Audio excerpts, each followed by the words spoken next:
Hello बच्चों, welcome back to the channel. कैसे हो सब? उम्मीद है सब सही है और सबकी पढ़ाई भी बहुत अच्छे से चल रही है। लास्ट वीडियो में हम लोगों ने वैल्यू एरर मेथड की थ्योरी को खत्म कर दिया था।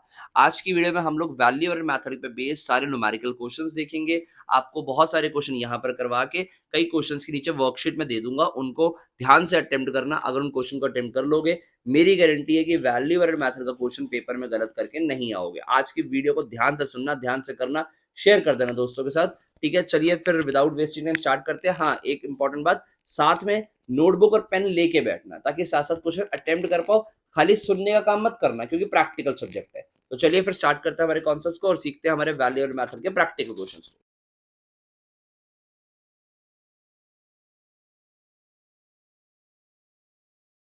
हाँ जी बच्चों, वैल्यू एरर मेथड की थ्योरी को पूरा करने के बाद आज हम उसके न्यूमेरिकल्स को पढ़ेंगे। न्यूमेरिकल्स बहुत इंपॉर्टेंट है, इसके सबसे ज्यादा बेस बनाने के लिए काम आते हैं। ध्यान से सुनो। हमने जब वैल्यू एरर मेथड की थ्योरी पढ़ी थी तो हमने देखा था कि वैल्यू एरर मेथड से हमारा नेशनल इनकम नहीं, हमारा जीडीपी एमपी निकलता है। और सर हमारा नेशनल इनकम क्या होता है? सर वो तो एनएनपी एट एफसी होता है। यानी पहले हम वैल्यू एरर मेथड का यूज करके जीडीपी एमपी निकालेंगे, फिर उसको कन्वर्ट कर देंगे एनएनपी एफसी में और पहुंच जाएंगे नेशनल इनकम तक। तो इससे रिलेटेड हमने क्वेश्चंस करने। आई होप सो आपको सारे फॉर्मुलाज याद है अच्छे से। चलो आगे बढ़े हम। तो हमारे पहले क्वेश्चन की तरफ अगर हम चले तो हमें इसमें निकालना है net value added at factor market price. निकाल देते हैं। हमें निकालना है यहाँ पर net value added at market price, यानी हम लोगों को निकालना है एनवीएएमपी। सर ये एनवीएएमपी तो कभी नहीं पढ़ा हमने। याद करो वैल्यू एडेड मेथड से क्या पढ़ा था। सर वैल्यू एडेड मेथड से हमने ये पढ़ा था कि हमारा वैल्यू एडेड निकलता है और वैल्यू एडेड का फॉर्मूला था sir value of output minus intermediate consumption. और वैल्यू एडेड का दूसरा नाम था जीवीएएमपी। यानी सर वैल्यू एडेड मेथड से जीवीएमपी निकल आएगा, फिर हम उसको एनवीएएफसी में कन्वर्ट कर देंगे। ध्यान से सुनना बेटा। तो अब हमें निकालना है जीवीएमपी और इसके लिए फॉर्मूला हमने लिखा है value of output minus IC. यानी we need value of output first. और वैल्यू ऑफ आउटपुट का फॉर्मूला क्या था आप लोगों को याद होना चाहिए। वैल्यू ऑफ आउटपुट का फॉर्मूला था, जल्दी से बताएंगे, sales plus change in stock plus self consumption, यानी प्रोडक्शन फॉर सेल्फ कंजम्पशन। ये हमारा पूरा फॉर्मूला था किसका? वैल्यू ऑफ आउटपुट का। अगर हम देखें हमें क्वेश्चन में सेल्स गिवन है तो सेल्स को यहाँ पुट कर देंगे 90 plus change in stock. Change in stock होता है हमारा closing stock minus opening stock. Closing stock ये रहा, ओपनिंग स्टॉक ये रहा, 25 minus 15 plus self consumption. Self consumption हमें पूरे क्वेश्चन में कहीं नहीं गिवन तो इसको जीरो ले लेंगे। तो 90 प्लस 10 ये आ गया 100। आई होप सो कैलकुलेशन हो रही है सबसे। तो ये हमारा वैल्यू ऑफ आउटपुट निकला है। इस वैल्यू ऑफ आउटपुट को यहाँ पुट कर देंगे 100 माइनस आईसी। आईसी की वैल्यू कितनी है? ये देखो इंटरमीडिएट कंजम्पशन ये गिवन, आईसी की वैल्यू 40। इसका मतलब हमारा जो जीवीएएमपी है, जीवीएएमपी निकला है कितना सर? 60। पर हमें क्या निकालना है सर? हमें तो net value added market price NVAMP निकालना है। यानी हम लोगों को पहुंचना है एनवीएएमपी पे और हमने जीवीएएमपी निकाल दिया है। हाँ जी, तो हमें ग्रॉस से नेट पे जाना है सबसे पहले, जिसके लिए हम माइनस कर देंगे डेप्रीसिएशन। ओके, उसके अलावा देखो वैल्यू एडेड और वैल्यू एडेड सेम है, एमपी और एमपी सेम है। यानी हमें पूरे क्वेश्चन में सिर्फ हमारे आंसर में से डेप्रीसिएशन को माइनस करना है। 60 माइनस डेप्रीसिएशन कितना गिवन है हमें? डेप्रीसिएशन के नाम पे हमें यहाँ पर क्या गिवन है सर? डेप्रीसिएशन ये रहा हमारा 20। तो डेप्रीसिएशन यहाँ पर आ जाएगा हमारे पास 20, तो हमारा आंसर आ गया 40। ये हमारा एनवीएएमपी निकल आया, net value added market price. ध्यान से सुनना बेटा। इस क्वेश्चन में हमारा आंसर तो निकल आया, बट ना क्वेश्चन को अगर नोटिस करो, आपको क्वेश्चन को समझना बहुत जरूरी है। हम लोगों को ना क्वेश्चन में बहुत सारी ऐसी चीजें गिवन थी जिनका हमने यूज नहीं किया। जैसे कि आईटी, आईटी का मतलब इनडायरेक्ट टैक्स कोई यूज नहीं हुआ। फिर हम लोगों को यहाँ पर गिवन था purchase of raw material, sir इसका यूज नहीं हुआ। Sir purchase of raw material तो हमारा आईसी होता है ना, बट बेटा आपको आईसी वर्ड डायरेक्टली गिवन था इसलिए इसका कोई यूज नहीं होगा। फिर हम लोगों को रेंट गिवन था, रेंट का भी कोई यूज नहीं किया। क्यों? देखो रेंट आईसी का पार्ट होता है, और हम लोगों को आईसी वर्ड डायरेक्टली गिवन था, इंटरमीडिएट कंजम्पशन गिवन था, इसलिए दोनों बाकी के आईसी इग्नोर कर दिए जाएंगे। तो आई होप सो आपको ये समझ आता है। हमने सबसे पहले क्वेश्चन में जो हमारा वैल्यू एडेड मेथड से निकलता है वो निकाला, विच इज जीवीएमपी। फिर उसको कन्वर्ट कर दिया हम लोगों ने एनवीएफसी में। एक बात ध्यान रखना बेटा, जीवीएमपी जो होता है वही हमारा जीडीपी एमपी भी होता है अगर फॉर्म इंडिविजुअल फॉर्म है इकोनॉमी में। यानी इकोनॉमी में एक ही प्रोड्यूसर है तो उसका जो जीवीए निकलेगा वही जीडीपी भी होगा। बट इकोनॉमी में अगर मल्टीपल फॉर्म्स है, बहुत सारी फॉर्म्स है, तो सबका जीवीए प्लस किया जाएगा, तब जाके निकलता है जीडीपी। आई होप सो समझ आता है।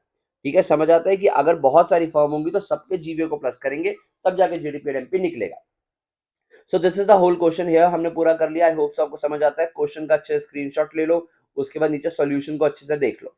ओके, इसके बाद हम चल रहे हैं हमारे नेक्स्ट क्वेश्चन पे। आओ ध्यान से देखो, बहुत अच्छा क्वेश्चन है, शानदार क्वेश्चन कहते हैं इसको।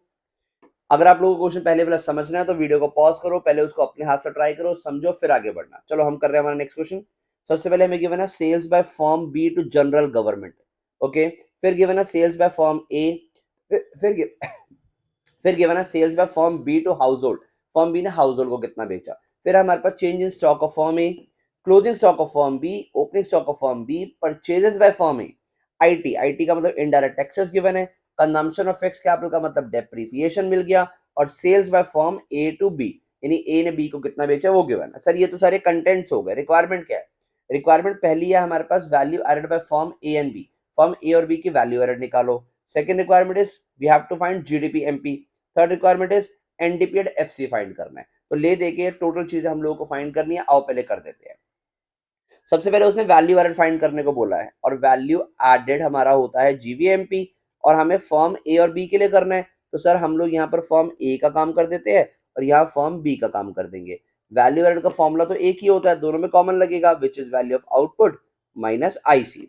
तो यानी हमें फॉर्म ए के लिए सबसे पहले वैल्यू ऑफ आउटपुट फाइंड करना पड़ेगा। वैल्यू ऑफ आउटपुट क्या होता है सर? अभी अभी ऊपर वाले क्वेश्चन में भी फॉर्मूला लिखा था ना, यानी कि sales plus change in stock plus self consumption. यहाँ पर हम लोग को ये देखो, ये गिवन है सेल्स बाय फॉर्म ए, पहले हम फॉर्म ए की बातें कर रहे हैं ना, तो हमें वैल्यू ऑफ आउटपुट के लिए इसकी सेल्स तो मिल गई, प्लस चेंज इन स्टॉक। यहाँ पर देखो change in stock of firm A ये भी गिवन है, ये मिल गया हमें 20, तो ये यहाँ पुट कर दिया। हमें सेल्फ कंजम्पशन गिवन नहीं है, तो वैल्यू ऑफ आउटपुट आ गया जी 520। यहाँ पर वैल्यू ऑफ आउटपुट में से हम जीवीएमपी निकालेंगे ना, तो वैल्यू ऑफ आउटपुट में से आईसी माइनस करेंगे। आईसी कहाँ गिवन है, ये देखो, purchases by firm A. Sir जो परचेज की जाती है वो आईसी तो होता है, यानी यहाँ पर 520 में से 320 का आईसी हम माइनस करेंगे, तो 200 हमारा आंसर आ जाएगा। किस चीज का सर? जीवीए एट एमपी का। आई होप सो आपको समझ आता है यहाँ तक का काम। कोई प्रॉब्लम यहाँ तक? नहीं सर कोई प्रॉब्लम नहीं है, चलो आगे बढ़े। ये हमने फॉर्म ए का काम कर लिया, ऐसे बी का करें। बी के लिए भी सबसे पहले वैल्यू ऑफ आउटपुट फाइंड करो। अगर आप वैल्यू ऑफ आउटपुट देखोगे तो बी के लिए हमें गिवन था सेल्स, ये देखो सेल्स टू जनरल गवर्नमेंट, यानी ये बी ने बेचा है जनरल गवर्नमेंट को, और ये बी ने बेचा है हाउस होल्ड को, तो हमें टोटल सेल लेनी होती है, यानी 100 प्लस 350। जो बी की सेल होगी वो होगी 100 प्लस 350। ओके, उसके अलावा plus change in stock. Change in stock के लिए हम लोग को क्लोजिंग स्टॉक और ओपनिंग स्टॉक गिवन है, यानी 40 माइनस 30 करेंगे, तो 40 माइनस 30 10 आ जाएगा। ओके, इसके बाद आगे बढ़े। वैल्यू ऑफ आउटपुट हमारा कितना आ रहा है? यहाँ पर आ गया हमारे पास 460। 460 हमारा वैल्यू ऑफ आउटपुट हो गया। माइनस करेंगे इसमें से आईसी, यानी हम लोगों को यहाँ पर जीवीएमपी निकालना है, तो 460 में से आईसी माइनस करेंगे। आईसी तो सर ध्यान से देखेंगे, हमें बी के लिए तो आईसी गिवन ही नहीं है। सर कैसे निकालेंगे? पूरे क्वेश्चन में देखो, बी की परचेजेस गिवन ही नहीं है, ए के लिए तो परचेज गिवन थी ना, ये देखो यहाँ पर गिवन था हम लोगों को परचेज बाय फॉर्म ए। ऐसे बी की तो कहीं पर परचेजेस है ही नहीं, तो कैसे निकालेंगे? जो ए ने बी को बेचा है तो सर वो बी की परचेज ना, तो यानी हमारे पास आ गया sales by firm A to B which is 200, यानी यहाँ पर आ जाएगा हमारे पास sales by firm A to B 200, क्योंकि बी ने परचेज किया तो बी का आईसी हो गया, तो 260 यानी कि 260 निकला है जीवीएमपी ऑफ बी। हमारी फर्स्ट रिक्वायरमेंट वैल्यू एडेड यानी कि जीवीएमपी दोनों फॉर्म का निकल गया। फिर निकालना हमने जीडीपीएमपी। सेकंड रिक्वायरमेंट जीडीपीएमपी निकालना है। कैसे निकालेंगे सर? आपके जितने भी जीवीएमपी निकले हैं उनको प्लस कर दो, यानी GVMP of A GVMP of B. ए का निकला 200, बी का निकला 260, तो इसका आंसर आ गया हमारे पास जीडीपीएमपी का कितना सर? 460 इसका आंसर आ गया। आई होप सो समझ आता है। थर्ड पॉइंट में हमने निकालना है एनडीपीएफसी। सर जीडीपीएमपी तो आप निकाल चुके हो ना, तो उसको एनडीपी एट एफसी में कन्वर्ट कर दो। जीडीपीएमपी आप निकाल चुके हो, ग्रॉस से नेट पे जाना है, माइनस कर दे sir depreciation. Domestic product same है, एमपी से एफसी पे जाना है, माइनस कर दो एनआईटी। आई होप सो इस चीज में तो आप चैंपियन हो चुके होगे। अब 460 माइनस डेप्रिसिएशन, डेप्रिसिएशन का है सर? मुझे नहीं दिख रहा डेप्रिसिएशन, ये रहा कंजम्पशन ऑफ फिक्स कैपिटल।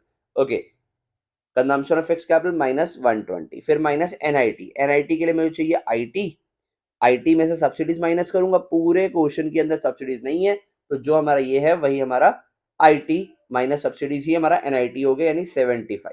समझ आता है जी? IT minus subsidy, subsidy zero है तो यही हो गया। यानी हम लोगों को 460 में से 120 और 75 195 माइनस करना है। यहाँ पर 5 आ गया, 6 यहाँ पर आ गया, और यहाँ पर आ गया 2 आ गया, तो 265 हमारा आंसर है। Subject to verification, please calculation check कर लेना। ठीक है, ये हमारा आंसर आ गया एनडीपेड एफसी का। इसी के साथ हमारा क्वेश्चन पूरा खत्म हो जाता है। देखो क्वेश्चन का स्क्रीनशॉट लेके क्वेश्चन को समझ के अपने आप सॉल्यूशन करो, साथ में कॉपी पेन सबके होना चाहिए। ठीक है, ये सॉल्यूशन आपके सामने है, आराम से स्क्रीनशॉट ले लो, पूरा क्वेश्चन ट्राई करो। ठीक है जी, आई होप से ये समझ आता है। चलो चलो हम मूव करते हैं नेक्स्ट क्वेश्चन पे। आपको समझ नहीं आया तो वीडियो को पॉज करो, आराम से देखो, समझो। नेक्स्ट क्वेश्चन की अगर बात करें, calculate NV at FC, net value added factor cost निकालने को बोल रहा है। देखो सर क्वेश्चन तो हमें वही वाला है जैसे पहले की रिक्वायरमेंट थी वैसा ही क्वेश्चन है, बट ना यहाँ कंटेंट कुछ गिवन है और साल 2023 के अंदर बोर्ड के एग्जाम के अंदर ये क्वेश्चन आया हुआ है। तो इस क्वेश्चन को अकॉर्डिंगली डील करना है कि हम लोग बोर्ड के लेवल का काम कर रहे हैं। तो चलो देखते हैं। हाँ जी बच्चों, सबसे पहले हम लोगों को गिवन है sales of rice in the market, यानी हमें समझ आ रहा है कि राइस बेचे गए मार्केट में। सर राइस बेचे गए मार्केट में, ठीक है यार, हम लोग एनवीएफसी निकालने के लिए जीवीएमपी निकालते हैं, जिसमें वैल्यू ऑफ आउटपुट चाहिए होता है, जहां पर सेल्स यूज होती है। तो हमें सेल की इन्फॉर्मेशन गिवन है कुछ। फिर गिवन है purchase of tractor and thresher. Sir इतना समझ के, इतना पढ़ के तो समझ आ गया, 2 पॉइंट पढ़ के, ये जो क्वेश्चन है वो किसी फार्मर के बारे में है। ओके, यानी ये फर्स्ट पॉइंट है। सेकंड पॉइंट है जिसमें कह रहा है कि हमने सेकंड पॉइंट में ट्रैक्टर और थ्रेशर परचेज किया। क्या ट्रैक्टर और थ्रेशर हमारा आईसी बनेगा? सर ये आईसी का पार्ट होता है या ये क्या चीज है? सर देखो परचेज किया कुछ ना कुछ, परचेज जनरली आईसी होता है, बट आईसी वो होता है जो प्रोडक्शन के साथ मर्ज हो जाए। हमारा ट्रैक्टर थ्रेशर तो मर्ज नहीं होगा, तो सर ये आईसी तो नहीं बनेगा, देखेंगे क्या यूज है इसका। फिर कह रहा है procurement of rice by the government. Government ने राइस प्रोक्योर किया, प्रोक्योर का मतलब होता है अरेंज करना। तो गवर्नमेंट ने राइस अरेंज किया है। गवर्नमेंट कहां से राइस अरेंज करेगी? सर जहां से नॉर्मल पब्लिक करती है, आज इन फार्मर से खरीद के। तो गवर्नमेंट ने राइस खरीदे होंगे, नहीं प्रोक्योर किए होंगे फार्मर से। ओके, फिर उसके बाद गिवन है self consumption of rice during the year, यानी वो वाले राइस है जो during the year farmer family ने सेल्फ कंज्यूम कर लिए होंगे। फिर गिवन है expenditure on running and maintenance of tractor and thresher. Tractor and thresher की रनिंग एंड मेंटेनेंस पे जो खर्चा होता है वो गिवन है हमें। कितना गिवन है सर? 20। अब देखेंगे ये खर्चा भी क्या है रनिंग एंड मेंटेनेंस वाला। ओके, फिर गिवन है fertiliser subsidies receive from government. Government से फर्टिलाइजर सब्सिडी मिली है 3 की। सर ये सारी की सारी जो फिगर्स है ना वो करोड़ में है, ध्यान रखना। ओके, तो हमें 3 करोड़ की सब्सिडीज मिली है गवर्नमेंट से। ओके, अच्छा तो इसमें हमें निकालना क्या था सर? एनवीएफसी। एनवीएएफसी हमारी रिक्वायरमेंट है, but sir value added method से तो निकलता है जीवीएमपी। तो हम लोग जीवीएमपी ही निकालेंगे पहले, जिसका formula value of output minus IC लिख दिया। अब हमें सबसे पहले निकालना है वैल्यू ऑफ आउटपुट, जिसके लिए चाहिए हमें sales plus change in stock and plus self consumption. इतने ज्यादा होशियार हो गए हो, तुम्हें सब पता है। वैल्यू ऑफ आउटपुट के लिए चाहिए सेल्स। सेल्स में क्या गिवन है सर हमें? एक तो ये वाली सेल्स जो मार्केट में करी है, और एक जो गवर्नमेंट ने प्रोक्योर किया है। फार्मर की तो टोटल सेल ही है ना ये, यानी 58 प्लस ये जो सेल है टोटल आ गई।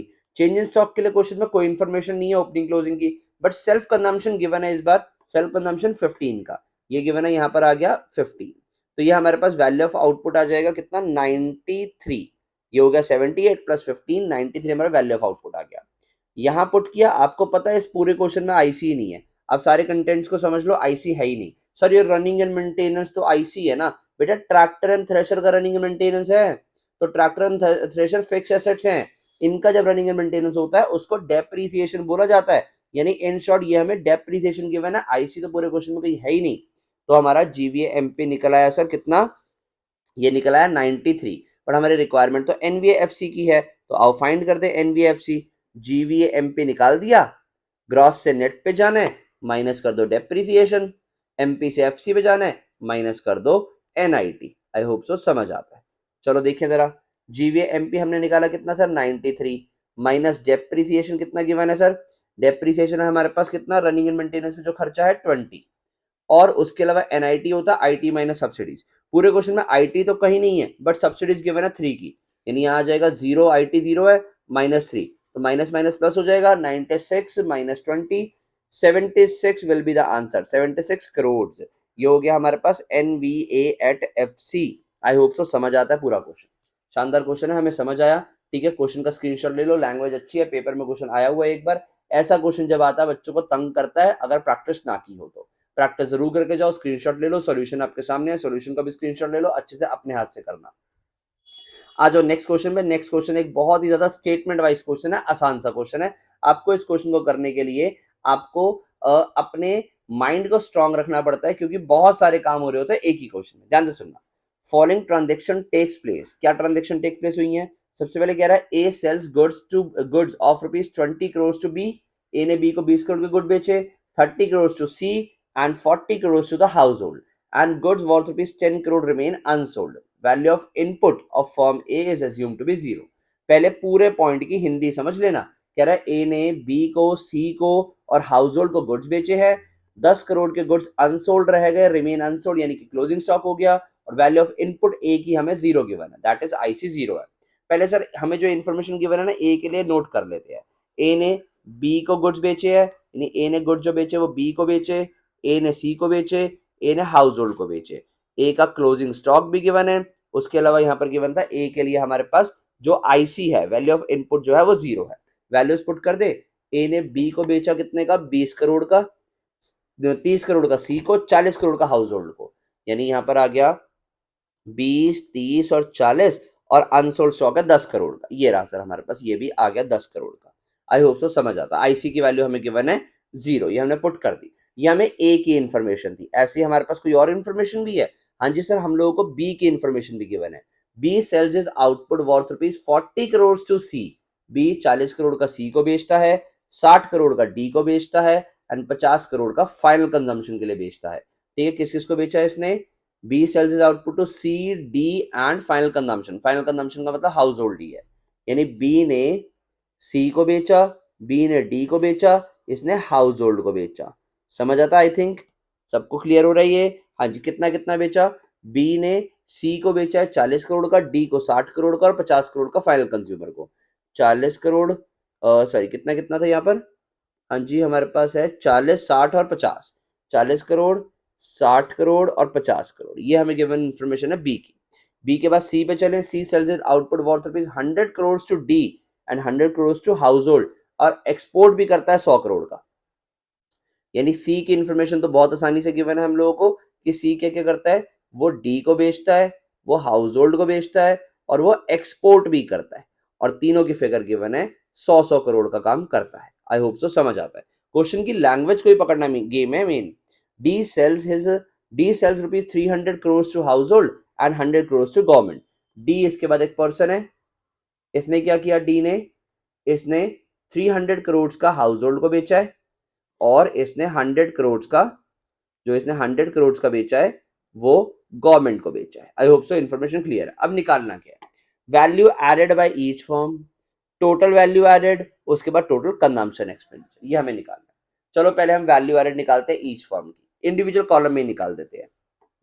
वैल्यू एडेड का फॉर्मूला क्या होता है sir? Value of output minus IC, यानी इसका हमें वैल्यू ऑफ आउटपुट फाइंड करना पड़ेगा। वैल्यू ऑफ आउटपुट होती है sale, sale plus change in stock, change in stock closing minus opening, closing given है, ओपनिंग है नहीं, 10 माइनस 0 10 हो गया।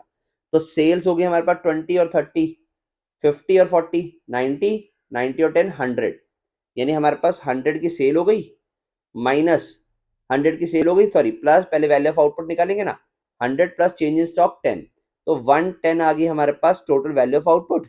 आईसी हमारे पास है नहीं, यानी इसका जो वैल्यू एडेड है वो आ जाएगा 110 माइनस 0, आईटी 0 था तो वैल्यू एडेड आ गया 110। ये काम हो गया ए के लिए। बी के लिए बात करें, सेम काम, वैल्यू ऑफ आउटपुट निकालेंगे पहले, which is sales plus change in stock. Change in stock जैसा कुछ भी नहीं है, सेल्स गिवन है 60, 40, 100, 150, यानी इसका वैल्यू ऑफ आउटपुट आ जाएगा 150, यानी value of output minus IC. IC तो सर इसका है ही नहीं बेटा, देखो बी ने जो परचेज किया था कहां से, ए ने, यानी ए ने बी को बेचा तो बी के लिए क्या हो गया, ये आईसी हो गया बी के लिए, यानी इसका 20 आईसी है, तो इसका आंसर आ गया हमारे पास 130। ये वैल्यू एडेड आ गया। आई होप सो ये समझ आता है इसका वैल्यू एडेड। ओके, फिर सिमिलरली इसका निकालें। इसके लिए पहले वैल्यू ऑफ आउटपुट निकालो जो उसने सेल किया है। डी ने 100 करोड़ किसको, सी ने 100 करोड़ डी को बेचा, हाउस होल्ड को बेचा, एक्सपोर्ट किया, तो टोटल 300, चेंज इन स्टॉक है नहीं, वैल्यू एडेड निकालेंगे 300 माइनस आईसी। आईसी सर देखो, सी ने परचेज किया था ए से 30 का और बी से 40 का, 30 और 40 70, तो 230 हमारे पास आंसर आ गया वैल्यू एडेड का। आई होप सो क्लियर होता है। यहाँ पर निकालें वैल्यू ऑफ आउटपुट कितना गिवन है सर, यहाँ पर वैल्यू ऑफ आउटपुट जो बेचा है सर 300, 100, 400 का बेचा है टोटल, माइनस आईसी, यानी वैल्यू एडेड निकालना है 400 माइनस आईसी। आईसी डी का क्या क्या है, डी को सी ने, बी ने बेचा है और सी ने बेचा है 60 और 100, 160 का, तो 240 आंसर आ गया इसका value added. I hope so समझ आता है। ये फर्स्ट रिक्वायरमेंट पूरी हो गई कि value added by each firm. Second है टोटल वैल्यू एडेड, ध्यान से सुनना बेटा, हम लोगों को निकालना है सेकंड में टोटल वैल्यू एडेड फाइंड करना है। क्या हो गया, सेकंड वाले में हम लोगों को टोटल वैल्यू एडेड फाइंड करना है, ध्यान से देखना। टोटल वैल्यू एडेड सारी फॉर्म्स की वैल्यू को प्लस कर दो, which is 110 plus 130 plus 230 plus 240, answer आ जाएगा आपका। ये हो गया हमारे पास 240 240 480 510 710 710 आपकी वैल्यू आ गई total value added. Total value added को बोलते क्या है सर, नॉलेजेबल बात, जीडीपी एट एमपी बोलते हैं। आई होप सो समझ आता है, टोटल वैल्यू एडेड निकल आई। फिर हमने निकालना था total consumption expenditure, third point जो था टोटल कंजम्पशन एक्सपेंडिचर। तो देखो सर कंजम्पशन एक्सपेंडिचर क्या क्या हुआ है, ध्यान से देखेंगे। हमारा जो कंजम्पशन एक्सपेंडिचर है, पहले हाउस होल्ड को 40 बेचा, यहाँ पर 50 बेचा, 40 और 50 90, 90 के बाद 100 कितना हो गया 190, 190 के बाद यहाँ पर ये पूरा 400, क्योंकि हाउस होल्ड जो गवर्नमेंट परचेज करती है वो भी कंजम्पशन एक्सपेंडिचर के लिए परचेज करती है। तो हमारे पास आ गया 400 प्लस 100 500 550 590, यानी टोटल हमारे पास जो कंजम्पशन आ जाएगा, टोटल कंजम्पशन एक्सपेंडिचर 590। क्या क्या लिया है, ए ने जो हाउस होल्ड को बेचा, बी ने बेचा, सी ने बेचा और डी ने जो हाउस होल्ड और गवर्नमेंट को बेचा। तो ये आ गया हमारे पास total consumption expenditure which is 590। इसी के साथ हमारा जो क्वेश्चन है वो खत्म हो गया। देखो क्वेश्चन लेंदी था बट मुश्किल नहीं था, सिर्फ प्लस माइनस था। अगर आपके कॉन्सेप्ट क्लियर है तो बहुत जल्दी हो जाएगा। तो आपको समझ आता है सर, हमने बहुत सारे क्वेश्चन अटेम्प्ट कर लिए हैं, एक आधा क्वेश्चन और देखते हैं, उसके बाद हमारा जो मेन कॉन्सेप्ट करने का खत्म हो जाएगा। इसके बाद आप प्रैक्टिस कर सकते हो, वर्कशीट आपको सारी नीचे डिस्क्रिप्शन में मिल रही है। ये बहुत ही शानदार क्वेश्चन है, इसके पहले सारे के पहले क्वेश्चन कर लो, फिर आगे बढ़ते हैं, हम ध्यान से इस क्वेश्चन को करते हैं। हाँ जी बच्चों, हमारा लास्ट क्वेश्चन है आज की वीडियो का। Indian economy industry P sales output to Q, Q sales output to R worth ₹600। हमें इन्फॉर्मेशन गिवन है कि पी जो है वो क्यू को आउटपुट बेचता है और क्यू जो है वो आर को बेचता है 600 का। यानी पी क्यू को कितने का बेचता है वो गिवन नहीं है, क्यू आर को कितने का बेचता है वो गिवन है ₹600 का। Q's value added is half of P's value added, Q's value added is half of P's value added. यानी यहाँ हमें गिवन है कि जो Q का वैल्यू एडेड होगा वो 1/2 ऑफ P's वैल्यू एडेड होगा। ये इंफॉर्मेशन यहाँ पर है। Assuming P's value of input is 0, जो हमें P's IC गिवन है वो 0 है। Okay, P's IC 0, calculate how much P sales to Q, P Q को कितना बेचता है, यानी ये कितना है ये हमें निकालना है। ठीक है सर, एक शानदार सा क्वेश्चन है, पेपर के अंदर अगर आ जाए तो बिना प्रैक्टिस वाले बच्चे के लिए करना मुश्किल होगा, बहुत ज्यादा टाइम वेस्ट कर सकता है। बट अगर प्रैक्टिस की होगी, छोटे छोटे कॉन्सेप्ट्स की नॉलेज होगी तो इस तरीके से क्वेश्चन हो जाएगा। तो आओ जरा देखिए क्या कहता है ये क्वेश्चन। यहाँ पर बोला गया था, पूरी इन्फॉर्मेशन यहाँ लिख दी है कि पी ने क्यू को बेचा, क्यू ने आर को 600 का बेचा, Q's value added is half of P's value added and P's IC given है। तो कहाँ से शुरू करें सर, यहाँ से करते हैं कि हमें ना 1/2 क्यू का वैल्यू जो है 1/2 ऑफ पीज वैल्यू एडेड है, तो पीज वैल्यू एडेड है लेट कर लो, P's value added is X, तो क्यूज वैल्यू एडेड कितना हो गया सर, ये हो गया 1/2 ऑफ एक्स। इतना समझ आता है क्योंकि बोला गया था क्यू का वैल्यू एडेड पी के वैल्यू का हाफ है। अब अगर मैं इन्फॉर्मेशन देखूं, यहाँ पर पी की देख लो, यहाँ क्यू की देख लो। पी के वैल्यू एडेड का अगर हम फॉर्मुला लगाएं सर, वो तो होता है value of output minus IC, और वैल्यू एडेड हमने लेट किया एक्स, वैल्यू ऑफ आउटपुट हमें गिवन नहीं है, वही तो निकालना है कि पी ने क्यू को कितना बेचा। आईसी की वैल्यू गिवन थी 0, ठीक है, आईसी की वैल्यू गिवन थी 0, यहाँ गिवन था पीज आईसी। तो मैं कह सकता हूँ जो पी का वैल्यू एडेड होगा वही वैल्यू ऑफ आउटपुट भी होगा। तो in short value of output यहाँ से मुझे पी का एक्स मिल गया। अब पी ने किसको बेचा है, क्यू को बेचा है सर, है ना। अगर पी क्यू को बेच रहा है तो मैं कह सकता हूँ जो ये वैल्यू ऑफ आउटपुट पी के लिए है वो क्यू के लिए परचेजेस है, यानी क्यू का आईसी मिल गया मुझे कितना, एक्स। समझ आता है। यहाँ पर फॉर्मुला लगाऊं अगर मैं वैल्यू एडेड का क्यू के, तो वो again value of output minus IC, इसका वैल्यू एडेड हमने लेट किया 1/2 of x, value of output P Q का गिवन है, क्यू आर को बेचा 600 का, यहाँ पर 600 पुट कर सकता हूँ, माइनस आईसी अभी अभी मैंने निकाला कि क्यू का आईसी है मेरे पास एक्स। तो इसको अगर मैं सॉल्व करूं, एक्स इधर आके प्लस हो जाएगा, यानी x plus 1/2 of x is equal to 600, नीचे आ गया 2, ऊपर आया 2x plus x is equal to 600, यहाँ हो गया 3x, 2 इधर मल्टीप्लाई हो गया 1200।